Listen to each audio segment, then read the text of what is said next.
If you ever want to see what hope looks like when everyone else just sees trouble, well, picture this. A skinny little kid barely tall enough to reach the auctioneer's belt buckle, clutching an old dented coffee tin packed with loose bills and coins he'd collected from birthdays, tips, you name it.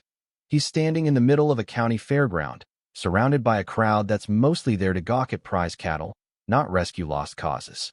And trust me, to most folks in Millstone, Tennessee, that's exactly what the dog was, a lost cause. He's worthless, somebody muttered behind me, and it's the kind of thing that would have made most kids run for cover. But this boy, Noah Walker, he just stood there, calm as sunrise, those storm-gray eyes of his fixed on the big, broken German shepherd slumped in a cage at the back. The boy didn't flinch, because where everyone else saw a dying dog, Noah saw a hero. He saw a soldier, really, someone who'd been left behind. So when the bidding started, the auctioneer's voice booming out prices that kept dropping lower and lower, nobody even bothered to look up. 100, 75, 50 bucks, crickets. The dog didn't bark, didn't even move, just lay there with ribs showing through patchy fur, one ear up, one ear flopped. We call him Rex, the shelter guy said, scratching his chin. Was supposed to be a service dog, but he just shuts down now. Doesn't bark, barely eats. Everyone waited for Noah to get embarrassed or turn away. Instead, with a voice steady as a preacher, he raised his hand and said, "I'll take him." You could hear the laughter, quiet and sharp, but he just kept counting out his money, every last crumpled bill and 2 lucky silver half-dollars his dad once gave him before he died. $53.40. The auctioneer looked at the tin, then at the boy. "He's not broken, just waiting," Noah said, and there was something about the way he said it that made folks pause.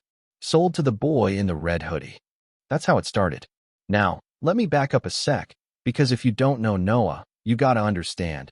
He was a quiet kid, always had been. Thin as a cornstalk, hair curling at the ends, jeans rolled up because he'd never grown into them, and a kind of stillness that seemed older than his 11 years. Raised by his grandma, Hattie, a tough, no-nonsense woman whose soft side only showed when she thought no one was looking, and by his mom, Elena, who'd been holding the family together with duct tape and hope ever since Noah's dad died in a farming accident.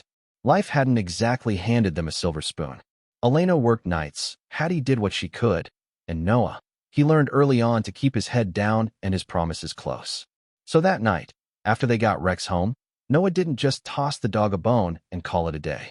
He led him to the old barn out back, where he laid down his favorite blanket, the one with rocket ships from kindergarten, soft and worn at the edges, and sat beside him, flashlight flickering on the walls like they were camping under stars.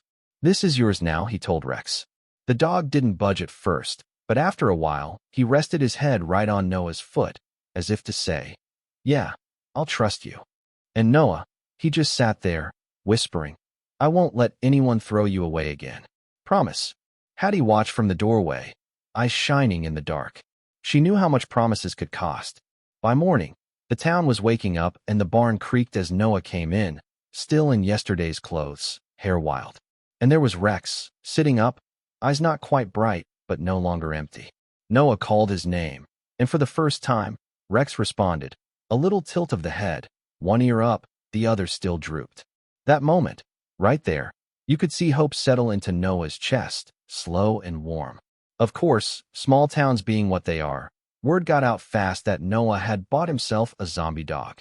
At school, kids like Derek Hartley, big, mouthy, always looking for a target, started in right away. What's next? A rat in a wheelchair? But before Noah could even walk away, this other kid, Luke Bennett, tall, awkward, with glasses always slipping down his nose, steps up. "That's a service dog," Luke says. "My brother had one. Saved his life."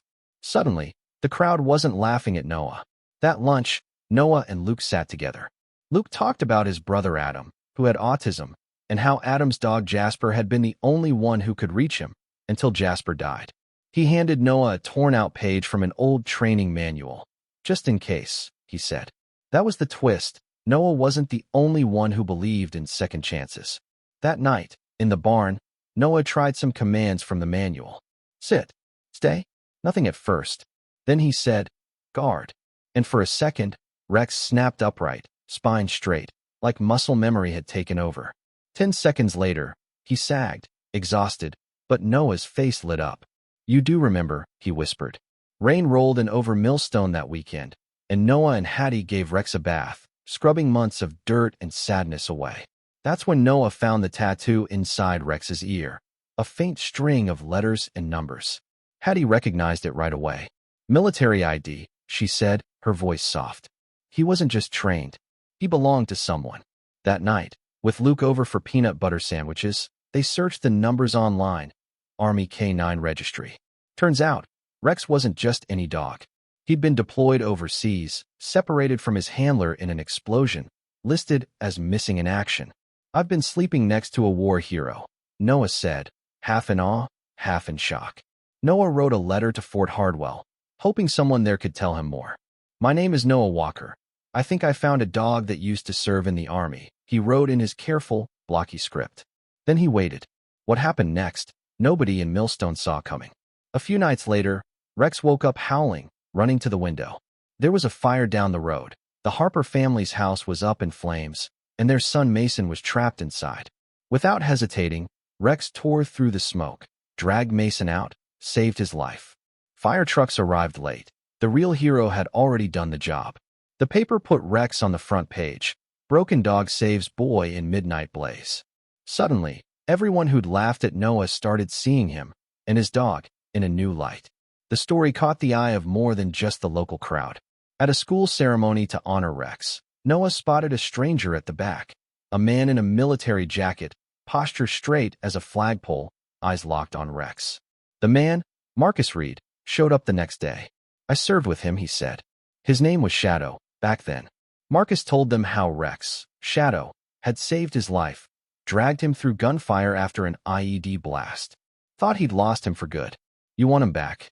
Noah asked, voice barely above a whisper. Marcus shook his head. "Looks like he found his new mission." That's how you know you're in a good story. Sometimes letting go is the most honorable thing you can do. From that day on, things changed. The Walkers held a celebration for retired service dogs, neighbors pitching in, Luke running the donation board, Hattie telling stories. Marcus donated Rex's original medals. Even the mayor came, saying, "Second chances matter."